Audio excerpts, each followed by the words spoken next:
ముఖ్యమైన విషయం ఏమిటి అంటే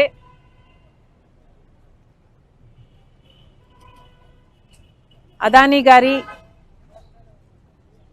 ఈ డీలు ఆంధ్ర రాష్ట్రంలో చేసుకున్న ఈ డీల్ వల్ల నష్టపోయేది ఆంధ్ర రాష్ట్రం.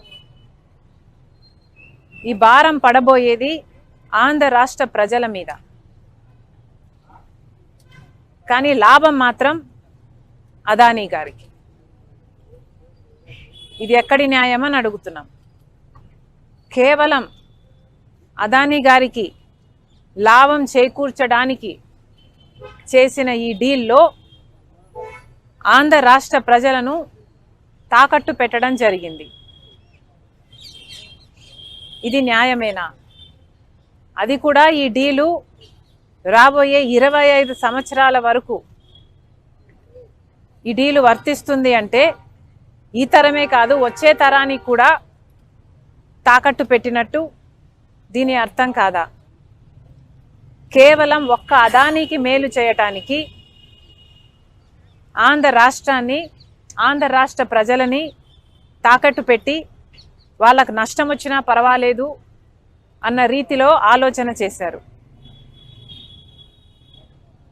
ఇలాంటి డీలే అదానీ గారి కంపెనీ సెకీ ద్వారా గుజరాత్ ప్రభుత్వం ₹99 కుదుర్చుకుంటే అదే ఆంధ్ర రాష్ట్రం ₹2.49 పవర్ సప్లై అగ్రిమెంట్లు చేసుకున్నారు. ఈ తేడా దాదాపు ₹5 వరకు పడుతుందని, హిడెన్ కాస్ట్లు అన్నీ కలుపుకుంటే ₹2.49 కాదు ₹5 వరకు చేరుతుందని ఒక అంచనా ఉంది. మరి అలాంటప్పుడు ఆంధ్ర రాష్ట్ర ప్రజల మీద పడబోయే ఎలక్ట్రిసిటీ బిల్లు భారం ఎంత? ఎన్ని లక్షల కోట్ల రూపాయలు ఆంధ్ర రాష్ట్ర ప్రజల నెత్తిన మోపపోతున్నారు?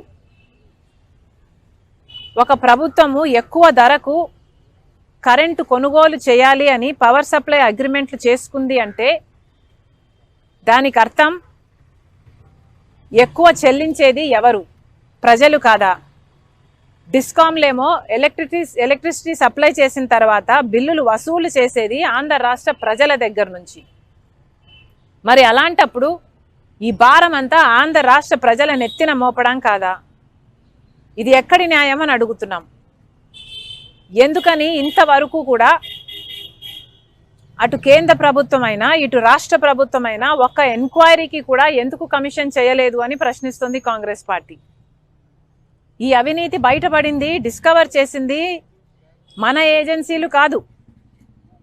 భారతదేశానికి సంబంధించిన ఈడీఓ, భారతదేశానికి సంబంధించిన సిబిఐఓ అవినీతి జరిగిందని అదానీ లాంటి వాడు ఆంధ్ర రాష్ట్రానికే 1750 కోట్ల రూపాయలు లంచం ఇచ్చి ఒక డీలు సంపాదించుకున్నాడని, మిగతా రాష్ట్రాలకు ఇంకొన్ని వందల కోట్ల రూపాయలు ఇచ్చి మిగతా రాష్ట్రాల దగ్గర నుంచి కూడా పవర్ సప్లై అగ్రిమెంట్లు డీళ్లు సంపాదించుకున్నారు అన్న విషయము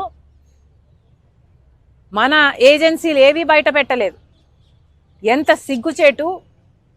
ఇక్కడ మన దేశంలో జరిగిన అవినీతి ఎక్కడో అమెరికాలో బయటపడింది. ఇక్కడ ఎందుకు బయటపడలేదు? ఇక్కడ ఎందుకు డిస్కవర్ చేయలేకపోయారు?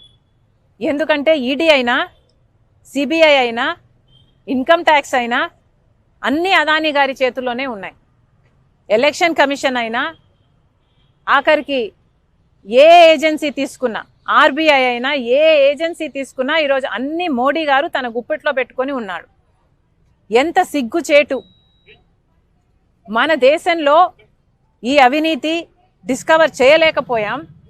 ఎక్కడో పరాయి దేశంలో, అమెరికాలో ఇంత అవినీతి జరిగింది అని ప్రపంచానికి తెలిస్తే ప్రపంచం ఇప్పుడు ఆంధ్ర రాష్ట్రంలో, మన భారతదేశంలో జరిగిన అవినీతి గురించి మాట్లాడుకుంటుంది అంటే ఇది సిగ్గుచేటు కాదా?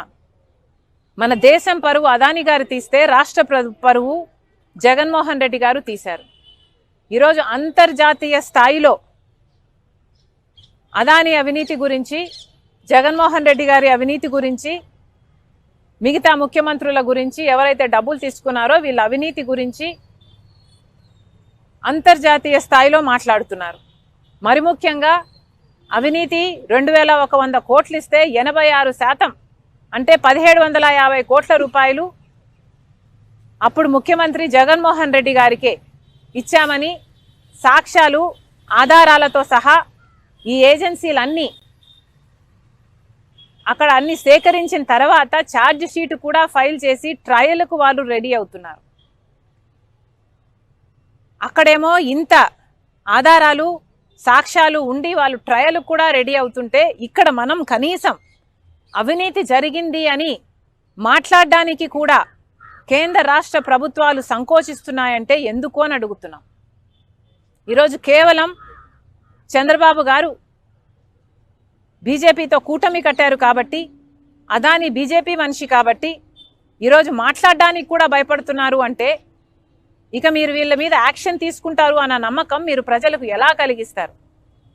మీ మూడును చూస్తుంటే మీరు కనీసం అదాని అన్న పేరును కూడా ఉచ్చరించడానికి మీరు భయపడుతున్నారు అంటే ఇక మీరు ఈ అవినీతి మీద ఏ యాక్షన్ తీసుకుంటారు అని ప్రజలకు ఎలా నమ్మకం కలిగిస్తారు?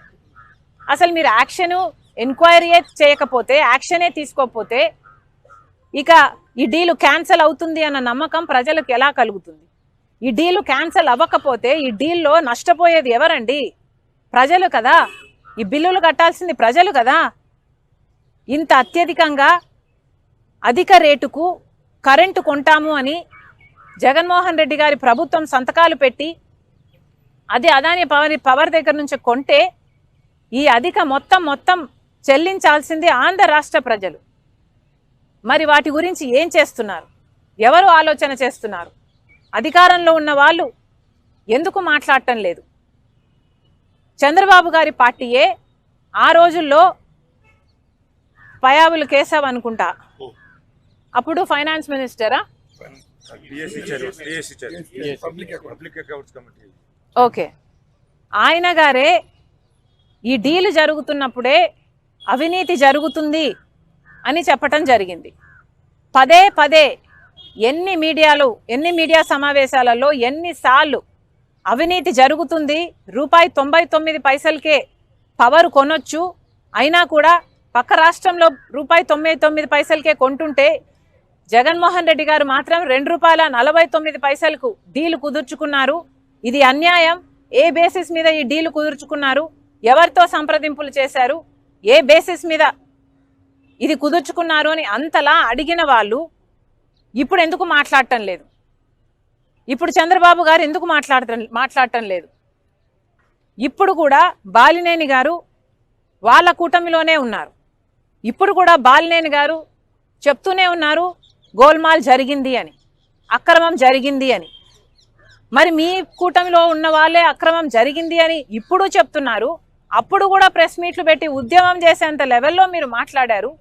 మరి ఏ యాక్షన్ అయినా ఎందుకు తీసుకోవటం లేదు అని అడుగుతున్నాం. ఇది అన్యాయం కాదా అని అడుగుతున్నాం. కనీసం అసెంబ్లీలో చంద్రబాబు గారు జగన్మోహన్ రెడ్డి గారు అవినీతికి పాల్పడ్డారు అని మాట్లాడారు తప్పితే అదాని పేరు కూడా ఉచ్చరించడానికి ఇష్టపడలేదు అంటే ఇక మీరు ఏం యాక్షన్ తీసుకుంటారు? మీరు ఏ యాక్షన్ తీసుకోకపోతే, ఈ డీలు క్యాన్సిల్ అవ్వకపోతే ఈ బిల్లుల భారం పడేదంతా ప్రజల మీద కదా. ప్రజలు కదా చెల్లించాల్సింది. మరి అధికారంలో మీరు ఉన్నప్పుడు మీరు ఏ యాక్షన్ ఎందుకు తీసుకోరు అని అడుగుతున్నాం. ఇది ఎక్కడి న్యాయం అని అడుగుతున్నాం. ఈరోజు చంద్రబాబు గారు బీజేపీ పార్టీతో కూటమి కట్టారు. ఇక్కడ అసెంబ్లీ లెవెల్లో అసెంబ్లీలోనే మీరు మాట్లాడలేదు అంటే, ఇక్కడ స్టేట్ లెవెల్లోనే మీరు ఏ యాక్షన్ తీసుకోవడం లేదు అంటే, ఇక సెంటర్లో పార్లమెంట్ జరుగుతుంది ఒక పక్క, అక్కడేమో కాంగ్రెస్ పార్టీ అదాని అవినీతి గురించి పోరాటమే చేస్తుంది.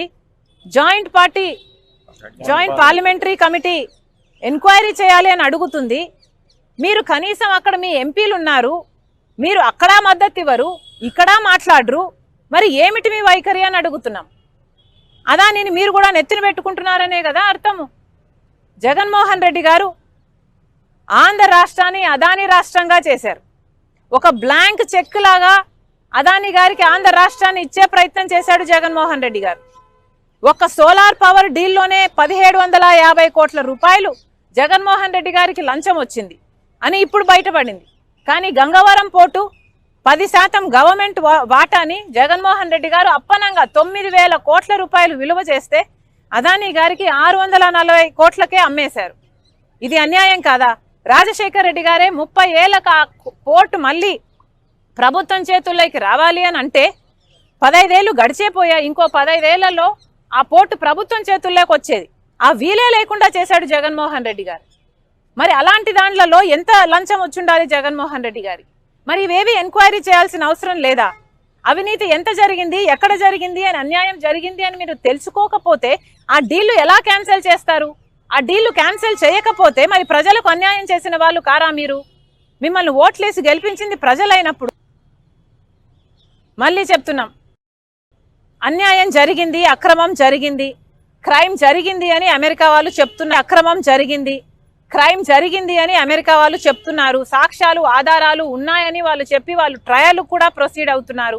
మరి అలాంటప్పుడు కనీసం ఇక్కడ ఎంక్వైరీ చేయాల్సిన బాధ్యత మీకు లేదా? వెంటనే ఎంక్వైరీని కమిషన్ చేయాలని చంద్రబాబు గారిని డిమాండ్ చేస్తున్నాం. అంతేకాదు పార్లమెంటులో కూడా కాంగ్రెస్ పార్టీ పోరాటం చేస్తుంది జేపీసీ కావాలని ఈ అంశం మీద. పార్లమెంటులో కూడా చంద్రబాబు గారు కాంగ్రెస్ పార్టీకి మద్దతు పలకాలని డిమాండ్ చేస్తున్నాం. Thank you.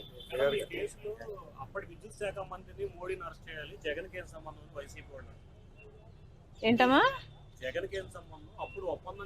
అమ్మా, వాళ్ళ పేపర్ల ప్రకారము, సాక్ష్యాలు ఆధారాలతో ప్రకారము జగన్మోహన్ రెడ్డి గారిని మోడీ గారు కలిశారు, ఫలాని తేదీ కలిశారు అని ఆధారాలు ఉన్నాయి వాళ్ళ దగ్గర. ఆ మరుసటి రోజు జగన్మోహన్ రెడ్డి గారికి ఇన్సెంటివ్స్ అంటే తెలుగులో ప్రోత్సాహకాలు అంటారా, అవి కూడా మాట్లాడుకోవడం జరిగింది అని చెప్పారు.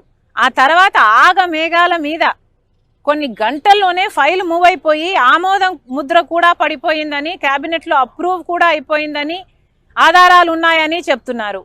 మరి ఇంత జరిగినప్పుడు అసలు ఏ బేసిస్ మీద మీరు అప్రూవ్ చేశారండి? పక్క రాష్ట్రం మీద ₹99 పవర్ కొంటుంటే మన రాష్ట్రంలో ₹2.49 మీరు సంతకాలు పెట్టారు అంటే మన రాష్ట్రానికి నష్టం జరుగుతుంది, మన ప్రజలకు నష్టం జరుగుతుంది అని తెలిసినా కూడా మీరు సంతకాలు పెట్టారంటే ఎందుకు పెట్టారు? మీ లంచాల కోసమే పెట్టారు కదా. మరి మీరే నిర్దోషులు అని మీరు అనుకుంటే మీరే ఎంక్వైరీని అడగండి. ఎందుకు జగన్మోహన్ రెడ్డి గారు వచ్చి మాట్లాడడం లేదు? ఏ దాని మీద జగన్మోహన్ రెడ్డి గారు వచ్చి మాట్లాడరు? జగన్మోహన్ రెడ్డి గారు సమాధానం చెప్పాల్సిన అవసరం లేదా? నేనేం తీసుకోలేదు, నా బిడ్డల మీద ప్రమాణం చేస్తున్నాను, నేను ఒక్క పైసా కూడా తీసుకోలేదు అదాని దగ్గర అని ఎందుకు ప్రమాణం చేసి చెప్పడం లేదు జగన్మోహన్ రెడ్డి గారు? ఇవన్నీ జగన్మోహన్ రెడ్డి గారు మాట్లాడాలి కదా. ఊరికే చెప్తే సరిపోదు. సెక్కితో డిపార్ట్మెంట్ అగ్రిమెంట్ చేసుకుంది అంటే ఎట్లా సరిపోతుందండి? అవతల వాళ్ళ ఆధారాలు ఉన్నాయి అని వాళ్ళు చెప్తున్నప్పుడు కనీసం ఎంక్వైరీ అన్నా జరగాలి కదా అని అడుగుతున్నాం. ఈరోజు జగన్మోహన్ రెడ్డి గారు ఎంత కంఫర్టబుల్ గా ప్లేస్ అయ్యారో చూడండి. కేవలం ఇది అదానీ కాదు, ఇంకొకటి ఎవడైనా ఉండుంటే ఈ పాటికి ఎంక్వైరీ పడిపోయేది, ఈ పాటికి డీలు క్యాన్సిల్ అయిపోయేది, అన్నీ జరిగిపోయాయి. కానీ అదానీ బీజేపీ మనిషి కాబట్టి చంద్రబాబు గారు కనీసం పేరు కూడా ఉచ్చరించడం లేదు. అప్పుడు పవన్ కళ్యాణ్ గారు కూడా మాట్లాడారు డీలు జరుగుతున్నప్పుడు ఇది అన్యాయం జరుగుతుంది అని. మరి అలాంటప్పుడు ఇప్పుడు అన్యాయం జరిగింది అని తెలిసినప్పుడు, సాక్ష్యాలు ఆధారాలు ఉన్నప్పుడు మీ దగ్గర, మరి ఇప్పుడైనా ఎంక్వైరీలు వేయాల్సిన అవసరం లేదా మీకు? ప్రజలు ఇచ్చిన అధికారం కదా, మరి వాళ్ళకు అన్యాయం జరుగుతుంటే మీరు ఎలా ఊరుకున్నారు అని ప్రశ్నిస్తున్నాం. థ్యాంక్ యూ అమ్మా. Thank you.